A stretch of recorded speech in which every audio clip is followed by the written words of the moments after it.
Hello guys, मैं अहमदुल्ला। मैं मोहम्मद असलम। तो आप देख रहे दोस्तों, आपका हमारा अपना रैशन यूट्यूब चैनल सभी दोस्त का चैनल पर वेलकम करते हैं। जिस मैंने चैनल को सब्सक्राइब नहीं किया, चैनल को सब्सक्राइब कर लें दोस्तों। तो आज हम एक रिसर्च की वीडियो करने जा रहे हैं। वीडियो का जो टाइटल है, India shut down drones with laser weapon. हाँ, तो ये देखो नई टेक्नोलॉजी आ गई, हो लेटेस्ट अभी सकता आई है है। इन्होंने एक्सपेरिमेंट किया हो। हाँ, तो दोस्तों वीडियो देखते हैं, बड़ी शानदार होने वाली है। तो उसके बाद अपने लेते हैं रिएक्शन। नमस्कार दोस्तों, डीडी रेट के एक और एक्शन वीडियो में आप सभी का स्वागत है। मैं हूं आलोक। तो आज जो वीडियो लेकर आया हूं चीमा जी का वीडियो है। टाइटल है India got capability to shoot down drones with laser weapon, leading in tech to outsmart Pakistan. तो जी हां, ये बात बिल्कुल सही है कि भारत ने इस टेक्नोलॉजी का, लेजर बीम टेक्नोलॉजी का डेमोन्स्ट्रेशन किया है। और 30 what kilowatt direct energy weapon है, जिसके जरिए उन्होंने एक फिक्स्ड विंग प्लेन को मार गिराया। ड्रोन कह सकते हैं इसे, उसको मार गिराया है। और ये फ्यूचर की टेक्नोलॉजी है, ये पैसे बचाने वाली टेक्नोलॉजी है, ये एक्यूरेसी बढ़ाने वाली टेक्नोलॉजी है। तो चलिए सबसे पहले उसका एक छोटा सा वीडियो दिखा देता हूं कि कैसे हमारे इस डीडब्ल्यू ने, जो 30 किलोवाट का डायरेक्ट एनर्जी वेपन है, डायरेक्टेड एनर्जी वेपन है, डायरेक्ट कह रहा हूं, डायरेक्टेड एनर्जी वेपन है, उसने लेजर बीम के जरिए कैसे फिक्स्ड विंग एक ड्रोन को मार गिराया। ये जरा देखिए।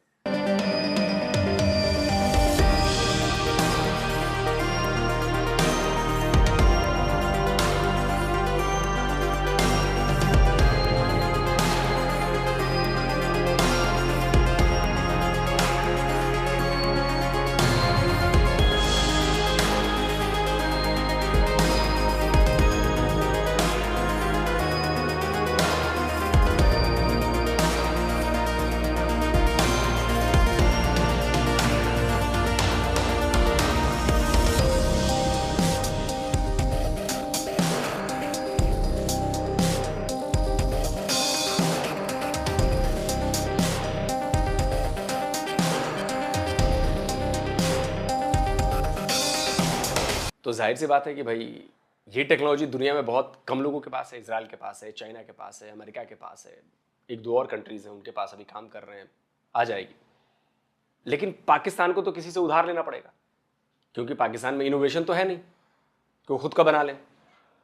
तो चाइना से हो सकता है कि वो भारत की देखा देखी चाइना से ले ले। लेकिन ये है तो प्रॉब्लमेटिक बात कि डिपेंडेंसी अगर आप डिफेंस में किसी एक कंट्री पे बढ़ाते जाएंगे तो प्रॉब्लम तो आएगी। तो जब चाहे आपका कान जो है वो मरोड़ सकता है। तो चाइना ये करेगा, देखिएगा। तो चलिए देखते हैं कि चीमा जी क्या बता रहे हैं। भारत ने नई जो ये लेजर की डायरेक्टेड एनर्जी में शमूलियत इख्तियार की, इसके बारे में आप क्या राय देते हैं? बहुत शुक्रिया। देखिए, पहली बात तो ये है कि ये इंडिया बहुत देर से कोशिश कर रहा है, टेक्नोलॉजी के ऊपर पैसा लगा रहा है, ठीक है। जिसकी वजह से इंडिया ये चीज़ें, वो जैसे कहते हैं ना, कर पाता है। जब इंडिया बात करता है ना that it is interested in self reliance, तो बेसिकली ये चीज़ है वो जो सामने आती है। तो ये बेसिकली सेल्फ रिलायंस है। और कहा जा रहा है कि ये इंडिया ने एक एलीट क्लब को ज्वाइन किया है, जिसमें बहुत सिलेक्ट ग्रुप्स हैं, जिसमें अमेरिका है, रशिया है, चाइना है। And they have this capability कि ये जो फिक्स्ड विंग ड्रोन्स हैं और जो स्वॉर्म ड्रोन्स हैं उनको हिट कर सकता है, शूट डाउन कर सकता है। अच्छा, बहुत सारे लोगों को नहीं पता शायद ड्रोन स्वॉर्म क्या होता है। जो ड्रोन, अगर आप देखें इसकी पिक्चर, जो ड्रोन स्वॉर्म है एक large group of multiple UAVs होते हैं। A large group of multiple unmanned aerial vehicles होते हैं, छोटे छोटे होते हैं, जो इकट्ठे उड़ते हैं। और ये यूनिफाइड होते हैं, कोऑर्डिनेटेड एक एंटिटी होती है। और ये एक दूसरे के साथ, ये जो ड्रोन्स भी कम्युनिकेट कर रहे होते हैं, सिंक्रोनाइज कर रहे होते हैं। इनकी मूवमेंट सिंक्रोनाइज करती होती है इस ड्रोन स्वार्म की। और ये जब इन्होंने हमला करना होता है, तो ये, आप जैसे मैंने बताया कि ऑटोमेटिकली ऑपरेट कर रहे होते हैं, सर्वेलेंस और भी कर रहे होते हैं। और फिर मजे की बात है, इनकी साइज डिफरेंट है। और फिर ये है कि ये इनकी जो एबिलिटी है काम करने की, वो थोड़ी इस तरह है कि ये जो वो जिसे कहते हैं ना कि अगर ड्रोन स्वॉर्म, अगर अब 100-200 जहाज और 100-200 ड्रोन आ रहा है, तो उसको कैसे हिट करें? ठीक है ना जी। सो इंडिया की जो एयरफोर्स है और इंडिया के जो अदारे थे, वो इसके ऊपर काफ़ी देर से काम कर रहे थे, क्योंकि उनको पता है कि जो नेक्स्ट वॉर है वो कई बातें हो रही हैं जी, इलेक्ट्रोमैग्नेटिक वॉरफेयर होगी, अब जो वॉर है वो टेक्नोलॉजी की है, और दूसरा असल में अगर सही मानों में देखा जाए तो it's all about Pakistan as well. उनको ये पता है कि जो पाकिस्तान के हवाले से उनको चैलेंज फेस करना पड़ता है कि उनके पास, आप देखें वो जिसे कहते हैं ना कि इंडिया के पास S-400 सिस्टम उन्होंने इंडियन पाकिस्तान LAC और LOC पे लगा दिए, but can they target drone with the S-400? No. So आप इतनी बड़ी स्टेट ऑफ द आर्ट आपने डिफेंस सिस्टम लगा दिया है, बट आप उससे वो मतलब हासिल नहीं कर सकते जो मतलब आपने हासिल करना था। सो उन्होंने क्या किया कि उन्होंने इस चीज़ को ये सोचा कि हमें अपनी indigenous laser based anti drone system बनाना चाहिए, और ये जिस तरह आप कह रही थी कि ये डायरेक्टेड एनर्जी वेपन है, और इसकी अगर आप डिटेल्स देखें, ये इंडिया का एक दिक्कत यही है चीमा जी कि आपको थोड़ा और समझना पड़ेगा इस सिनारियो को। हमने ये ड्रोन स्वाम को मारने के लिए S-400 नहीं लिए हैं, पहली बात। दूसरी बात कि अभी हाल ही में, मैं स्क्रीनशॉट लगाता हूं, अभी हाल ही में बॉर्डर पे हमने आपका एक ड्रोन मार गिराया है, वो भी एंटी ड्रोन सिस्टम के जरिए, जो हमारे पास ऑलरेडी मौजूद है। ये एंटी ड्रोन सिस्टम नहीं है, इस फर्क को समझिए। ये एंटी ड्रोन सिस्टम नहीं है, ये एंटी ड्रोन सिस्टम नहीं है, ये एक एयर डिफेंस सिस्टम है। ये एक एयर डिफेंस सिस्टम है जिसकी मारक क्षमता कहें अभी फिलहाल 5 किलोमीटर है, आगे चल के ये और ज्यादा हो जाएगी, उसके बारे में भी बताऊंगा। लेकिन ये इस्तेमाल करती है लेजर वेपन को, इलेक्ट्रोमैग्नेटिक नहीं, लेजर को इस्तेमाल करती है बतौर हथियार। जो एंटी ड्रोन सिस्टम है वो इलेक्ट्रोमैग्नेटिक वेव्स का इस्तेमाल करता है ड्रोन्स को गिराने के लिए, या EMPs का, वही इलेक्ट्रोमैग्नेटिक जो पल्सेस होते हैं उनका इस्तेमाल करता है। जो ये वेपन है, ये वेपन लेजर का इस्तेमाल करती है। ये हथियार लेजर वाला है, ये बहुत कारगर साबित होगा और बहुत कम कॉस्ट में साबित होगा। तो ये एयर डिफेंस का सिस्टम है जिसके ड्रोन भी मारे जा सकते हैं, हेलीकॉप्टर्स भी मारे जा सकते हैं, जो फिक्स्ड विंग वाले बड़े जहाज हैं वो उनको भी गिराया जा सकता है। आपके जो ट्रांसपोर्टर एयरक्राफ्ट्स हैं, या जो आपके जो ये जो रडार सिस्टम है, जो अवाक सिस्टम है, अर्ली वार्निंग रडार सिस्टम जो होता है, जो हवा में उड़ता है, उनको मार गिरा सकते हैं। आपके जो पेट्रोल टैंकर्स हैं उनको मार गिरा सकते हैं। ये उनके लिए है कि क्योंकि उनको मारने में इतनी बड़ी मिसाइल खर्च करने की क्या जरूरत है, एक लेजर गया टपका दिया उसने। तो दोनों में फर्क है। आपने बात कही कि S-400 की, बिल्कुल सही बात है। S-400 से हम इतने छोटे ड्रोन क्यों मारेंगे, और ड्रोन आप क्यों समझते हैं कि इतने छोटे होते हैं? आपके पास जो चाइनीज वाले जो हैं वो CH-4 जो ड्रोन, बड़े वाले ड्रोन जो हैं, S-400 से वो ड्रोन मारे जाएंगे। जो कॉम्बैट ड्रोन है, UCAVs हैं, अनमैन्ड कॉम्बैट एरियल व्हीकल, जो अटैक ड्रोन्स है वो मारे जाएंगे। वो बड़े होते हैं, वो लोडेड होते हैं। तो S-400 से वो वाले ड्रोन मारे जाएंगे, ना कि ये चिंदी चोरी वाले ड्रोन मारे जाएंगे या ड्रोन स्वाम वाले ड्रोन मारे जाएंगे। उसके लिए एयर डिफेंस सिस्टम जो है वो इलेक्ट्रोमैग्नेटिक ही होगा। वो EMP इलेक्ट्रोमैग्नेटिक पल्सेस के जरिए वो स्वाम ड्रोन मारे जाएंगे। आप चाहते हैं कि ये काइनेटिक किल हो, मुमकिन नहीं है स्वाम ड्रोन को काइनेटिक किल से खत्म करना। वो 1000 ड्रोन आएंगे, आप कितनी मिसाइलें मारोगे? 1000 मारोगे? नहीं मार सकते आप। तो उनके लिए EMP वेपन्स हैं। ये जो है ये इन जैसे ड्रोन्स के लिए है। तो आपका जो वो अटैक ड्रोन है वो भी इससे मारा जाएगा, उसके लिए भी S-400 खर्च करने की जरूरत नहीं है। S-400 बेसिकली हमने फाइटर जेट्स, आपकी मिसाइल्स, बैलिस्टिक मिसाइल्स हैं, उनको मारने के लिए होंगे। तो हमारा वहां पे खर्च ज्यादा होगा, इससे हमारा खर्च कम होगा और एक्यूरेसी ज्यादा बढ़ेगी और स्पीड भी ज्यादा होगी, क्योंकि लेजर की स्पीड ज्यादा होती है, लाइट की स्पीड है। ये फर्क पहले समझना बहुत जरूरी है। देखें, ये इंडिया का एक अदारा है जिसको बोलते हैं defence research and development organisation. उन्होंने इसको DRDO बोलते हैं, उन्होंने बनाया। इसकी अब सुनने में आ रहा है कि जो इनिशियल रेंज है दैट इज 4 to 6 किलोमीटर, लेकिन वो जारी बात है रेंज तो बढ़ सकती है। लेकिन और इसका बस यही है कि UAVs जहां भी नजर होंगे, UAVs जहां भी नजर आएंगे, अगर ऐसा ड्रोन है जो ये समझते हैं कि अब होता क्या है कि इंडिया वो अगर obviously I am talking from an Indian perspective, Indian ये सोच रहे होंगे कि अच्छा ये ड्रोन आ रहा है, sometimes there are drones they are going to target. ये जो मैंने स्वॉर्म ड्रोन्स की बात की है, स्वॉर्म ड्रोन्स के अंदर क्या होता है कि कोई इंटेलिजेंस शेयरिंग भी आ रही होगी। अब देखें ना, यूक्रेन वॉर अगर आप देखें तो ये जो स्वॉर्म ड्रोन्स थे इन्होंने भी बड़ा काम किया है कि किस तरह कि आप मल्टीपल ड्रोन्स उड़ाते हैं। वो समझे हर ड्रोन के अंदर गन है, हर ड्रोन जो है वो इस काबिल है कि वो मुख्तलिफ जगहों पे जाके हिट करके वापस आ सकता है। सस्ती चीज़ है, बंदे आपके बच जाएंगे। आप टेक्नोलॉजी का इस्तेमाल, ड्रोन तो उड़ सकते हैं जिधर मर्जी भेज दें, उनको कौन सा पता है वो पाकिस्तान की सरहद क्रॉस कर रहे हैं या नहीं वो क्रॉस कर रहे हैं। सो मुझे ऐसे लगता है कि ये इंडिया ने एक मेजर टेस्ट किया है। और इसमें आप देखें कि ये एक दफ़ा पहले भी 2024 में भी ये इस तरह के टेस्ट कर सके थे, किया था इन्होंने राजस्थान के अंदर।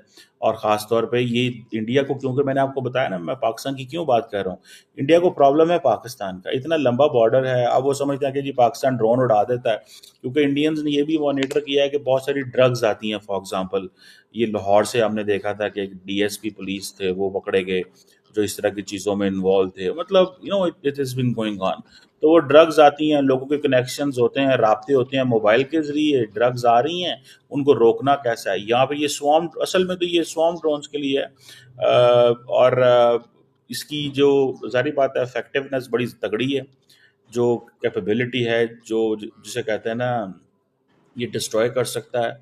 और आप समझ लें कि ये स्पीड ऑफ लाइट से जो है ना इंगेज करता है।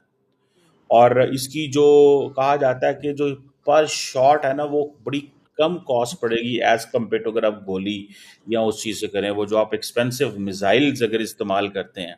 अब मैंने बताया ना कि अगर एक ड्रोन छोटे साइज का है तो आप उसको गोली मिसाइल दूसरी तरह तो नहीं मारेंगे, तो इसकी जो पर शॉट वो जो पड़ेगी वो कम पड़ेगी। और जैसे मैंने बताया कि ये इसकी one of the advantage of this system is that this is cheaper as compared to mobile missiles. For example, India के पास एक आकाश मिसाइल है, वो मेरा ख्याल है वो शायद 50,000 या लाख की एक शॉट उनको पड़ सकती है। ठीक है ना जी, 50,000 की शायद एक शॉट पड़ सकती है। सो ये चैलेंज है। फिर देन दूसरा मैंने बताया कि ये जो एक जंग हुई थी जिसे बोलते हैं बड़ी पॉपुलर अजरबैजान आर्मेनिया वॉर, जिसमें इंडिया वाज सपोर्टिंग आर्मेनिया जी। और इसमें आप देखें कि ये जो इफेक्टिव है अगेंस्ट स्वॉर्म ड्रोन, जैसे मैंने शुरू में कहा। सो ये इस जंग में ये I think Azerbaijan was getting all kind of this technology from Turkey. वो टर्की से ये टेक्नोलॉजी ले रहे थे और उन्होंने इसके ऊपर काफ़ी काम किया। सो जिसके अंदर अनलिमिटेड एम्यूनेशन है, जब तक इसको पावर आप देते रहेंगे ये जो है वो करता रहेगा। और फिर दूसरा ये है कि ये साइलेंट है, मतलब बड़ी गन्स की तरह वो नहीं है, आवाज़ें नहीं आती। अब दो तीन इसकी देखें, इंडिया इसको डिप्लॉय कहाँ करने जा रहा है। देखें, एक तो जारी बात है हम तो पाकिस्तान के एंगल से सोचते हैं। सो लार्जली इंडिया इसको चाइना और पाकिस्तान के बॉर्डर पे लगाएगा, क्योंकि चाइनीज भी अपने ड्रोन्स भेजती हैं इंडिया के अंदर इंटेलिजेंस इकट्ठी करने में। अब अच्छा इसका ये है कि ये जो इस पूरे के पूरे सिस्टम को, ये जिसकी तस्वीर आप देख रही हैं, इसको इंस्टॉल करना भी थोड़ा सा चैलेंज है। ये कहाँ कहाँ लगाना है, क्या करना है। सो लार्जली तो पाकिस्तान एंड चाइना बॉर्डर के ऊपर लगाएंगे ये। दूसरा ये है कि जहाँ पे क्रिटिकल इंफ्रास्ट्रक्चर प्रोटेक्ट करना है, अब हर जगह पे तो नहीं लगाएंगे। और ये पाकिस्तान या चाइना अगर फॉर एग्जांपल इंडिया की इंटेलिजेंस गैदर करना चाहते हैं तो वो हर जगह पे तो वो खेतों में तो नहीं ड्रोन लेके जाएंगे ना। तो जहाँ जहाँ पे जो क्रिटिकल इंफ्रास्ट्रक्चर लगा होगा इंडिया का, कोई न्यूक्लियर प्लांट्स हैं, मिलिट्री बेसिस हैं, या इस तरह की जो चीज़ें हैं इंडिया की, तो इंडिया वहाँ पे इनको लगाने जा रहा है। देन इंडिया ये भी करेगा कि ये जो नेवल वॉरशिप्स हैं वहां पे भी इसको लगाएगा। अब आपको पता है कि वो जो होतीस हैं उनके ड्रोन उनके पास छोटे ड्रोन्स होते हैं, ठीक है जी। और वो उनको भी काउंटर करना होता है। सो ये आप देखें, और फिर इसके अंदर एक और भी है कि ये डिटेक्ट कर सकता है, ऑटोमेटिकली ड्रोन डिटेक्ट कर सकता है और खुद ही हिट कर सकता है। सो इसकी ये एडवांटेजेस हैं। और इंडिया ने तो चाइना और सुना इसराइल के पास भी है, लेकिन वो इसको 2025 में डिप्लॉय करेंगे। उसका नाम है हम्म, आयरन बीम के नाम से। So I think this is where the thing is कि ये बड़े पैमाने पे ये लगा रहे हैं। एंड व्हाट आई अंडरस्टैंड कि नरेंद्र मोदी ने ये जो आइडिया दिया था आत्मनिर्भर भारत, जरा इसको समझें। ये जी हमें मिलिट्री मॉडर्नाइजेशन की तरफ जाना है, हमें पैसा लगाना है। ये फॉर एग्जांपल इनका जो डिफेंस बजट है आप देखिए 2024-25 का, that is more than 75-6 billion dollar, $77 billion. और दूसरा ये है कि ये इंडिजिनस मैन्युफैक्चरिंग पे फोकस कर रहे हैं। जब आपका आइडिया ये हो कि आपने इंडिजिनस मैन्युफैक्चरिंग करनी है, दूसरा आपका आइडिया हो आपने आत्मनिर्भर भारत, आपका आइडिया है कि हम हर चीज़ यहाँ बनाना चाहते हैं। फॉर एग्जांपल फ्रांस को क्या कहा कि तुम हमारे पास आओ, यहीं पे हमें ट्रांसफ़र ऑफ टेक्नोलॉजी करो। अमेरिका के साथ अब इंडिया की जो डील्स क्यों मैच्योर बहुत सारी नहीं हो रही कि India is asking for transfer of technology, American मानते नहीं हैं। इंडिया कहता है मैं डिफेंस जो सप्लाई में इंगेज करना चाहता हूँ, आगे जाना चाहता हूँ, सो मुझे ही इसमें आप ट्रांसफर ऑफ टेक्नोलॉजी करें। सो वो कंट्रीज जो इंडिया को ट्रांसफर ऑफ टेक्नोलॉजी करेंगे, India is interested to work with them, जैसे स्पेन है, ये जैसे जर्मनी है, ये मुल्क हैं। सो इंडिया अपनी डिफेंस प्रोडक्शन बढ़ा के देन फिर क्या करेगा, फिर उसको एक्सपोर्ट करेगा। और जैसे कि रिसेंटली मैंने बात की थी कि इंडिया तकरीबन ऑलमोस्ट 100 कंट्रीज को सपोर्ट दे रहा है कहीं ना कहीं पे, ठीक है। अब छोटे चीज़ें उनको भेज रहा है। अब फॉर एग्जांपल इंडिया ने राफेल बाहर से लिया। अब अभी तो इंडिया के पास इतना टाइम नहीं है कि वो राफेल को पहले आर्मी के लिए लिए, अब नेवी के लिए ले रहे हैं, अगले दिन ऑर्डर इन्होंने किए हैं। आर्मी के लिए नहीं सर, एयरफोर्स के लिए। हमारे पास आर्मी की एविएशन विंग है, बट वो हेलीकॉप्टर्स उड़ाती है, फाइटर जेट से नहीं उड़ाती। जैसे अमेरिका में है ना, अमेरिकन में भी आर्मी एविएशन है, तो वो भी फाइटर जेट उड़ाते हैं। लेकिन हमारे यहाँ ऐसा नहीं है। हमारे यहाँ फाइटर जेट्स सिर्फ हमारी इंडियन नेवी उड़ाती है और एयरफोर्स उड़ाती है। 6-7 अरब डॉलर के। तो अब इनको ये चाहिए थोड़ी थोड़ी चीज़ें, जो बड़ा मेजर इंफ्रास्ट्रक्चर है ये ले लेते हैं, बाकी चीज़ें ये जो हैं वो कर लेते हैं। फॉर एग्जांपल इन्होंने अमेरिका से MQ-9B सी गार्डियन ड्रोन लिए, ठीक है जी। वो इंडिया के अंदर आके असेंबल किए जाएंगे। तो वो आप देखेंगे वो बहुत सारी कोशिशें कर रहे हैं कि हम इसमें वो जिसे कहते हैं ना, अ, एक अपनी एक बड़ा इंफ्रास्ट्रक्चर बाहर से ले लें, छोटा इंफ्रास्ट्रक्चर जो है अंदर बना लें। अभी वो आर्मी के लिए, नेवी के लिए, एयरफोर्स के लिए, मिसाइल डिफेंस सिस्टम में हर जगह वो लगे हुए हैं। अभी आपको याद होगा कि जो ब्रह्मोस है, इन्होंने रशिया और इंडिया की जॉइंट प्रोडक्शन है, ठीक है। अभी उन्होंने फिलिपाइन को एक्सपोर्ट किया, ठीक है जी। फिर इसी तरह और एक आकाश, इनका नेक्स्ट जनरेशन एयर डिफेंस है, वो भी इन्होंने बनाया है। तो अब जो इंडिया को एडवांटेज है, या इंडिया जिस चीज़ पे फोकस करना चाहता है, दैट इज़ प्राइवेट सेक्टर। वो प्राइवेट सेक्टर को फोकस करना चाहते हैं। इसीलिए आपने देखा होगा कि अदानी डिफेंस, टाटा डिफेंस, ये सारे लोग जो हैं वो आ गए हैं। अच्छा, पाकिस्तान के अंदर ये प्राइवेट डिफेंस वाली कोई बात नहीं है। हम लोग एक तो डरते हैं, दूसरा क्योंकि लार्जली हमारे यहाँ डिफेंस, हमारा जो मिलिट्री है, उसकी मोनोपोली है इन चीज़ों के ऊपर, एंड दे डोंट बिलीव कि शायद हमें प्राइवेट सेक्टर को सामने लेके आना चाहिए या उनके साथ मिलके काम करना चाहिए। सो इंडिया ने हालांकि अपनी डिफेंस स्पेंडिंग बढ़ाई है, लेकिन अब वो ये बिल्कुल सही बात कही है आपने। अगर आप अमेरिकन डिफेंस मैन्युफैक्चरिंग सेक्टर को देखें तो उसमें बड़े बड़े प्राइवेट प्लेयर्स हैं, चाहे बोइंग हो, चाहे लॉकहीड मार्टिन हो, बड़े बड़े प्राइवेट प्लेयर्स हैं। और बिना प्राइवेट प्लेयर्स के मुझे भी ये लगता है कि आप जल्दी ग्रो नहीं कर सकते। आप जल्दी ग्रो नहीं कर सकते। कंपटीशन की भावना आ जाएगी ना, प्राइवेट प्लेयर में कंपटीशन की भावना आएगी, एक दूसरे से बेहतर क्वालिटी की भावना आएगी, कुछ नया सोच, कुछ नया करने की भावना आएगी। तो अच्छी चीज़ आएगी। जैसे हमारे यहाँ स्मॉल आर्म्स में या असॉल्ट राइफल्स में भी ट्रिपल एस डिफेंस है, वो काम कर रहे हैं। और भी कई, जैसे कल्याणी ग्रुप है, वो होवित्जर्स बना रही है, वो हमने एक्सपोर्ट भी किया है, बहुत कुछ हो रहा है। तो प्राइवेट प्लेयर्स धीरे धीरे आ रहे हैं। टाटा के साथ बोइंग का भी कोलैबोरेशन है, वो बहुत कुछ बनाते हैं। तो धीरे धीरे हम ये चीज़ बढ़ा रहे हैं, और इसी की वजह से हमारा डिफेंस एक्सपोर्ट बहुत तेजी से बढ़ा है। हजारों करोड़ रुपए का डिफेंस एक्सपोर्ट हो गया है। और शायद इसी साल 2025 से 26 तक ही, या कब तक टारगेट था कि 30,000 करोड़ का हम इसको डिफेंस एक्सपोर्ट जो है इसका सेक्टर कर देंगे। तो चीज़ें ऐसा नहीं कि नहीं है, धीरे धीरे चीज़ें बढ़ रही हैं और हम इस पे काम कर रहे हैं। हम होवित्जर्स बेच रहे हैं, हम गन्स बेच रहे हैं, हम और भी बहुत सारे इक्विपमेंट्स, डिफेंस के इक्विपमेंट्स बेच रहे हैं।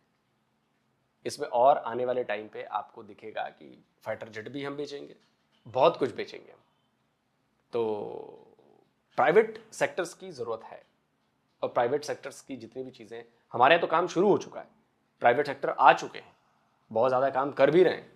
चाहे वो हमारा स्पेस प्रोग्राम्स में हो, कई सारे प्राइवेट प्लेयर्स हैं, और डिफेंस में भी अब हम कर रहे हैं, ताकि चीज़ें जल्दी हों, बेहतर हों, और जो बाबूगिरी होती है, लाल फीताशाही, रेड टेपिज्म, हम उससे भी बचें।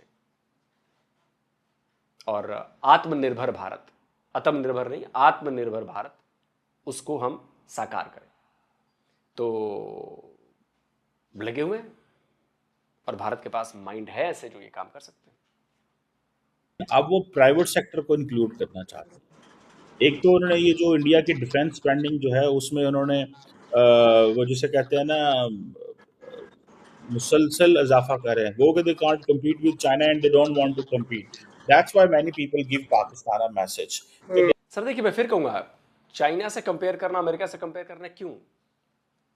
आप इस पॉइंट को समझिए, चाइना को कितना बड़ा एरिया डिफेंड करना है, उस हिसाब से उसका बजट है। हमें कितना बड़ा एरिया डिफेंड करना है, उस हिसाब से बजट है। आपको कितना बड़ा एरिया डिफेंड करना है, उस हिसाब से बजट है। अमेरिका को कितना बड़ा एरिया डिफेंड करना है, उस हिसाब से बजट है। चाइना कंट्री ज्यादा बड़ी है ना भारत से, तो उसको ज्यादा रिसोर्सेज चाहिए ना, ज्यादा जेट्स चाहिए, ज्यादा टैंक्स चाहिए, ज्यादा पर्सनल्स चाहिए, ज्यादा बंदूकें चाहिए, तो उनका बजट जाहिर तौर पर ज्यादा होगा। मैसेज कि इंडिया जो है वो चाइना के मुकाबले में, वो देखे $300 अरब अगर चाइनीज लगा रहे हैं डिफेंस पे, तो इंडिया समझता है कि हमें इतना नहीं लगाना चाहिए। इंडिया की $4 ट्रिलियन की जीडीपी है ऑलमोस्ट, चाइनीज की $20 ट्रिलियन की जीडीपी है। वो $20 ट्रिलियन पे अगर $300 अरब लगा रहे हैं, और इंडिया अगर $4 ट्रिलियन पे 70-75 लगा रहा है, तो इंडिया उस हिसाब से बहुत कम लगा रहा है। ठीक है, सो आप ये समझ लें कि जो चाइनीज है फॉर एन एवरेज 7 ट्रिलियन की इकोनॉमी के ऊपर, $7 ट्रिलियन की जीडीपी के ऊपर they are spending $100 billion. Normally ये कहा जाता है every country shall spend or should spend or will be spending 2% of the GDP on the defence. So India ने इसके ऊपर काफी ज्यादा पैसा लगाना शुरू किया, तो लगा रहा है इंडिया, लेकिन क्या कर रहे हैं कि रिसर्च एंड डेवलपमेंट में पैसा लगा रहे हैं। हम we still have to look at where do we stand on this. Cheema साहब, आपने बात की एलीट नेशंस की, तो एलीट नेशंस की जो क्लब में शामिल होना ऑब्वियसली एक डिफेंस प्रेस्टीज के लिए ज़रूरी है, मगर हमें पता है कि रीजनल सिक्योरिटी डायलेमास भी पैदा होते हैं। क्या भारत की जो ये कामयाबी है, ये लाइक इस रीजन में एक नए आर्म्स रेस शुरू कर सकती है? ये बड़ा अच्छा सवाल है। देखिए, ये जो रीजनल सिक्योरिटी डायलेमा ये ना क्या है, security dilemma is when one gets secure other gets unsecure, yes. Insecure. तो अगर भारत के पास, मुझे पता है और मैंने ये देखा है जी, उनके पास they have a first laser based weapon, ये हमारे वो शूट कर देंगे, तो फिर मैं क्या करूँगा? वो कहते हैं कि this is the beginning of our journey. हम तो ये उन्होंने, वो कहते हैं हम तो अब मिलके अब काम करेंगे। अब हम क्या करेंगे? अब हम, जारी बात है, वो will go to China and then हम अपने लोगों को बुलाएंगे, बैठेंगे, और आप देखें ना, DRDO जो है, ये एक सेंटर बन चुका हो। ठीक है, एकेडमिक इंस्टीट्यूशंस, इंडियन इंडस्ट्री सारे उनके साथ इंगेज कर रहे हैं। सो हमें भी ऐसे सेंटर बनाने चाहिए जो काम कर सकें। और देखें, अगर आपने R&D पे, रिसर्च एंड डेवलपमेंट पे, साइंस एंड टेक्नोलॉजी पे पैसा ना लगाया, टेक्नोलॉजी पे पैसा ना लगाया, अगली जंगें फौजियों ने नहीं लड़नी ऑन द बॉर्डर में, याद रखें। या जंग होनी है आसमानों में और या जंग होनी है ड्रोन्स में। सो आप देखेंगे ये सारी की सारी either there will be a dog fight. Why Indians are requiring lot of ये जो है आज क्यों खरीद रहे हैं, धड़ाधड़ खरीद रहे हैं, नेवी के लिए अलहदा खरीद रहे हैं, बाकियों के लिए अलहदा खरीद रहे हैं। So they are doing it why, because they know that at the end of the day हमें ये चीज का सामना करनी पड़नी है। So they are putting money on it. And मुझे ऐसे लगता है कि हमारे लिए एक चैलेंज है, चाइना के लिए शायद चैलेंज नहीं होगा, बिकॉज चाइनीज और ऑलरेडी चाइना को तो देख के इंडियंस काम करते हैं। और आपको पता है जब से ये चाइना को देख के इंडियंस काम करते हैं, क्या बात कर रहे हैं? चाइना ने 6th जनरेशन का प्लेन बना लिया, हमने तो नहीं बनाया। सॉरी, 5th जनरेशन हमने तो नहीं बनाया। हम क्यों चाइना को देख के काम करेंगे? हमारी नीड्स क्या हैं, हम उस हिसाब से काम करेंगे। हमारी जरूरतें हैं, उन जरूरतों को पूरा करने के लिए काम करेंगे। हम फ्यूचर जानते हैं, इसलिए हम एआई में भी इन्वेस्ट कर रहे हैं। आपको पता है ना कि एआई रिसर्च पेपर में, स्क्रीनशॉट लगाओ भाई, एआई रिसर्च पेपर पब्लिश करने के मामले में टॉप 3 देशों में आता है Bharat, America, China, India. Pakistan कहां आता है? नहीं आता है, क्योंकि हमें पता है कि आने वाले टाइम पे एआई की जरूरत कितनी ज्यादा पड़ने वाली है हमें। वो चाहे रोजमर्रा की जिंदगी हो या फिर जंग हो, दोनों ही जगहों पे एआई की जरूरत बहुत ज्यादा है। इसलिए हम लगे हुए हैं उस पर, आप सोए हुए हैं। हम एआई पर रिसर्च पेपर पब्लिश करके दुनिया में नंबर 3 पर पहुंच गए हैं, टॉप 3 पे पहुंच गए हैं। आपके यहाँ भी चर्चा भी नहीं होती। फिर बाद में आप कहेंगे कि फलाने को देख के हम कर रहे हैं। हम देख के नहीं कर रहे हैं, अरे हमारे पास विजन है ना, उस विजन के जरिए कर रहे हैं। हमारी डॉक्ट्रीन है, उस डॉक्ट्रीन के तहत हम काम कर रहे हैं। और अगर टाइम पे हमने चीजें मॉडर्नाइज नहीं की या टाइम पे चीजें हमने अडॉप्ट नहीं की तो हम पीछे रह जाएंगे। फिर हमारी हालत पाकिस्तान वाली हो जाएगी कि हमें डिपेंडेंट रहना पड़ेगा कि जी एक फाइटर जेट दे दो, जी एक डायरेक्ट एनर्जी वेपन दे दो, जी एक एयर डिफेंस सिस्टम दे दो। ब्रह्मोस गया, आपके पास Chinese HQ-9B air defence system था। उस बेचारे को तो पता ही नहीं चला, वो डिटेक्ट ही नहीं कर पाया कि कब ब्रह्मोस घुसा, कब आके गिर गया। आप क्या मार गिराओगे ब्रह्मोस को? आपका एयर डिफेंस सिस्टम, उसने तो उसको डिटेक्ट ही नहीं किया, ट्रैक करना तो दूर की बात है। मिसाइल घूमती रही, आके वो गिर गई। आप सोचो अगर एक साथ हमने 200 ब्रह्मोस मार दिए आपके ऊपर, क्या होगा? आप नहीं रोक पाओगे उसे, आपके पास टेक्नोलॉजी नहीं है। हम वो काम नहीं कर सकते कि आपने हमारे ऊपर 20 मिसाइलें दाग दी, बैलिस्टिक मिसाइलें, और हमारे पास टेक्नोलॉजी नहीं, हम बस देख रहे हैं आ रही मिसाइल, गिर गई, यहां मर गए, तबाह हो गई। इसलिए हमने BMD पे काम किया, बैलिस्टिक मिसाइल डिफेंस सिस्टम पे काम किया। फेज 2 पे काम चालू हो गया। बड़े बड़े रडार हम लगा रहे हैं जिससे 5-5 हजार 8-8 हजार किलोमीटर दूर से उड़ने वाली मिसाइलें और बाकी चीजों को हम ट्रैक कर सके। उसके लिए हम रडार्स लगा रहे हैं। वो स्वॉर्डफिश है, इजराइल के है ना शायद। तो हम तो काम कर रहे हैं क्योंकि हमें पता है कि कल को हमने अगर अभी तैयारी नहीं की, अभी होमवर्क नहीं किया, तो रिजल्ट में फेल हो जाएंगे। वो चाहे हमारी पढ़ाई हो, चाहे हमारा डिफेंस हो।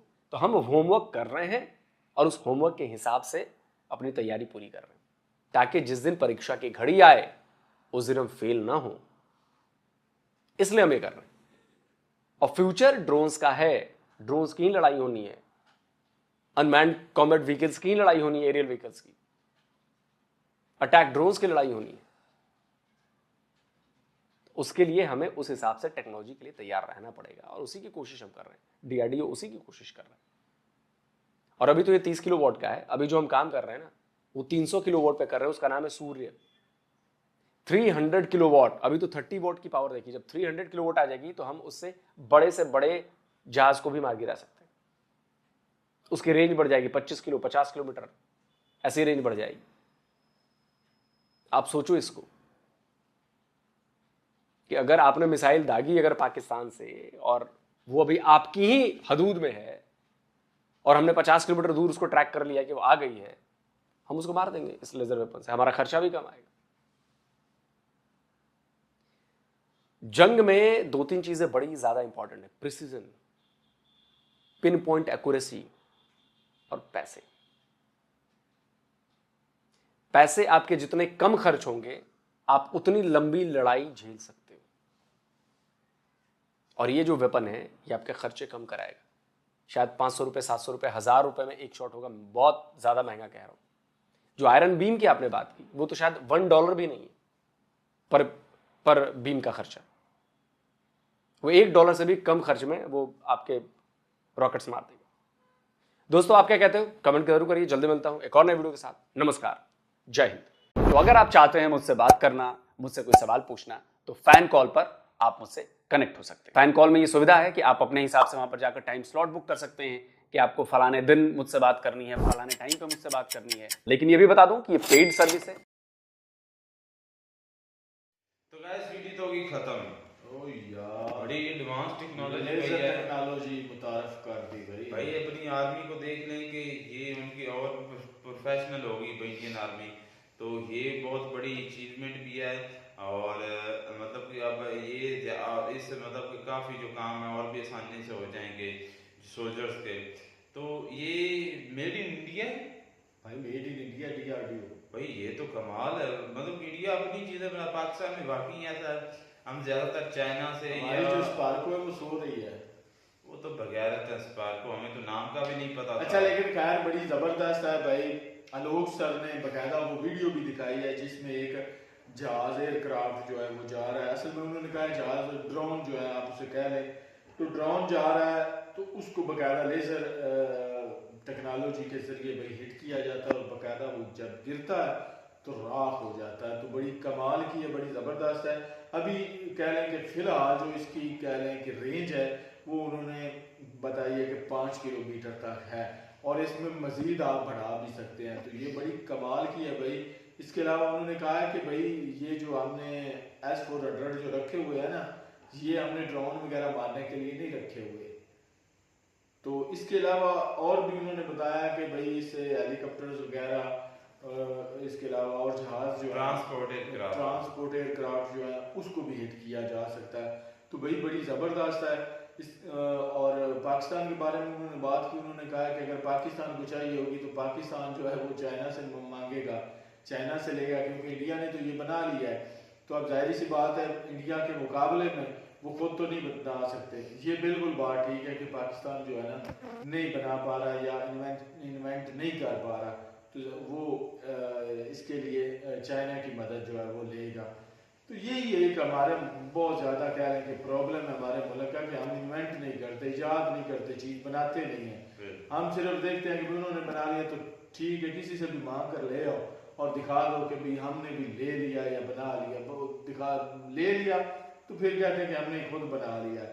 जिस तरह वो इन्होंने स्पेसशिप भेजा ना स्पेस में, तो पाकिस्तान हमारे मुल्क ने कहा कि चले हमारा भी बैग जो है वहाँ ले जाए ताकि हमारा भी नाम हो जाए कि हम भी स्पेस में चले गए हैं। तो ऐसी ये कॉपी कर लेते हैं, हमारे नकल करते हैं। तो नकल के लिए भी अकल की ज़रूरत होती है। खैर, तो ये बड़ी ज़बरदस्त है भाई। लेज़र टेक्नोलॉजी है उन्होंने मुतारफ कर दिया और इसमें मज़ीद जो है वो आगे बेहतरी जो है करते जाएंगे। बिल्कुल। अब इसमें और कांग्रेचुलेशन इंडिया को। हाँ, तो ये 5 किलोमीटर रेंज भी काफ़ी है भाई, 5 किलोमीटर। हाँ, मज़ीद इसमें इसकी रेंज जो है एक्सपेंड कर सकते हैं। यानी कि 5000 मीटर हो गया। तो 5000 मीटर के कह लो कि मतलब के रेंज में तो ये तो काफ़ी फिर भी बन जाता है। यानी कि नॉर्मल काफ़ी एयरक्राफ्ट को जो है वो हिट कर सकता है। और ये इससे बहुत जो मैं तो हैरान को लोग सर ने बताया कि पाकिस्तान की तरफ से एक ड्रोन आया तो उसको भी इसने हिट किया है अभी। वो पहले वो इसने नहीं किया मेरे ख्याल में, और को पहले ड्रोन उन्होंने गिराया, पता नहीं उसका क्लियर नहीं उन्होंने बताया कि इसके जरिए लेजर के जरिए या उन्होंने दूसरे तरीके से उनको हिट किया। लेकिन ड्रोन का उन्होंने बताया कि पाकिस्तान की तरफ से आया तो उसको हिट किया। अच्छा, तो इससे के जरिए भी कर सकते हैं 5 किलोमीटर की रेंज में। पाकिस्तान का तो वाकई दोस्तों ये है कि या चाइना से, फ्रांस से, यूएसए से या मतलब रशिया वगैरह किसी और कंट्री से लेके खुद बनाने की कोशिश बहुत कम करते हैं। बहुत उसकी वजह क्या वजह? उसकी वजह यह है कि भाई हमारे पाकिस्तानी जो है वो इतने वेले भी नहीं है। हाँ ये भी है, वो वेले नहीं है, वो उसमें वो पाकिस्तान में और किसी जगह पे ना अपनी वो चालें दिमाग में क्या रहते हैं कि चलते रहते हैं कि यहाँ पे क्या करना है, किसको उठाना है, कहाँ पे ठोकना है, कहाँ पे ले जाना है। तो ये ऐसी चालें जो है हमारे ज़हनों में, हमारे लोगों में चलती रहती हैं। तो वो इजाद क्या करेंगे, कुछ भी नहीं करेंगे। ये बात बेसच अब स्पार्को जो है वो अपना जाती है, सुबह जितने भी उसके मुलाजमीन होते होंगे वो दरवाज़ा खोलते हैं और आगे जाके वो उन्होंने मंजियाँ और चारपाइयाँ जो बिछाई होती हैं उस पर लेट जाते होंगे। तो यही होगा ना, जब आप जाते हैं ड्यूटी पे तो आप ड्यूटी थोड़ी काम करेंगे और जाकर वहाँ पे सो जाएंगे। तो ऐसा ही होगा, आप कोई चीज़ इन्वेंट ही नहीं कर पाएंगे आप जब कोशिश ही नहीं करेंगे। अगर कोशिश भी करेंगे तो आपके पास उसके लिए फंड्स भी नहीं होंगे। सिंपल है ये कि रोटी खाती उतर गया, सुत्ता दो कदम मारे तो घर आ गया। तो यही उनकी ड्यूटी है भाई। तो कोई भी हमारे लिए जो है हमारे हर इदारे में ऐसे ही होता है। मोस्टली जो हमारे इदारे हैं ना ऐसे ही होता है, जहाँ भी जाए अपना जो काम असल जो उनका होता है ना, जो उनको काम दिया जाता है वो नहीं करना होता और काफ़ी पंगे जो हैं वो डाले होते हैं जाके। वैसे हमारे यहाँ तो कोई कह लेंगे ना जनरल काउंसलर जो है MNA MPA से बहुत नीचे होता है, वो भी अगर कोई यहाँ पे लग जाए ना तो वो भी ऐसे ही होता है जैसे हमारे मुल्क का कोई प्रधानमंत्री हो, ऐसे उसका भी रोब और दबदबा बन जाता है। तो उसने काम खे करना होता है, मिट्टी करना होता है काम, जो उसने जिस चीज का ओहदा उसके पास होता है वो काम ही उस हिसाब से नहीं करता। बिल्कुल भी ये तो हालत होती है हमारे मुल्क की। इसी वजह से जो है वो मसले हम पीछे हैं। हाँ। इसी वजह से हम पीछे हैं भाई, ना कोई इन्वेंशन करते हैं, ना कोई कोशिश करते हैं, ना कोई फंड रेजिंग करते हैं। बस जी इंडिया हमसे आगे निकल गया, चले हमने उन्होंने वो चीज़ जो है वो खुद बनाई है, हम जाके चाइना से खरीद लेते हैं। जो 4 आने इनके पास होते हैं, पैसे थोड़े से होते हैं, वो जाके उनको देकर चीज़ ले लेते हैं। ये हालत होती है हमारे मुल्क की। लेकिन बाकी भाई इंडिया जो है वो कोशिश कर रहा है, उसके लिए कोशिश ही नहीं होती, कोशिश के साथ साथ वसाइल भी होते हैं, पैसा भी होता है, मोटी रकम भी लगती है। जो वो कर रहा है उसके पास है, तो भाई जब ये सारी चीज़ें मिलेंगी तो तब जाके आप किसी मकाम पे पहुंचेंगे। अगर तो ये अनफॉर्चुनेटली चीज़ें जो हमारे मुल्क में ना हैं और ना ही मुझे लगता है कि आने वाले वक्तों में होंगी, क्योंकि इस तरफ हमारा ध्यान ही नहीं है। हमारा ध्यान है लूट लो, छीन लो, अपना पेट भर लो, बाकी मरता है मरने दो। हमारे मुल्क में ये चल रहा है। बिल्कुल।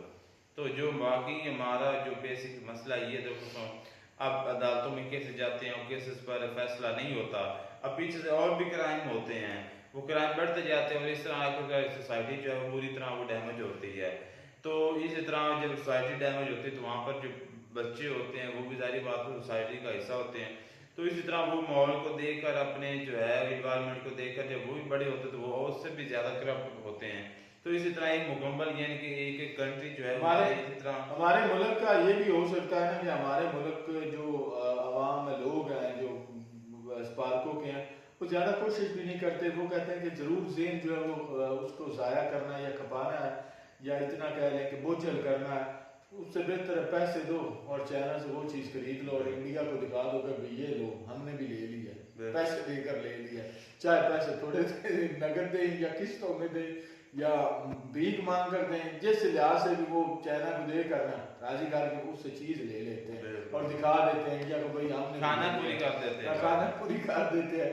मुझे सबसे हैरानी यार उस दिन हुई जिस दिन हमने वो वीडियो पे रिएक्ट किया जब उन्होंने चाइना वालों को वो बोरा सा दिया, हाँ बस बोरा दिया कि भाई ये हमारा जो बोरा है ना बैग है, ये भी उठा के आपने अपनी स्पेसशिप में या किसी जगह पे एक कार्नर पे रख दें और इसको भी ले जाएं आसमानों पे जो स्पेस में ले जाएं ताकि हम भी कल को बोलें। और बाद में जब मुझे पता चला ना कि वो यार चाइना को दिया है, हालांकि मेन तो मिशन चाइना का था, हमारा सामान थोड़ा सा दिया है तो वो साथ ले गए तो हम बड़े बेचौड़े हो गए।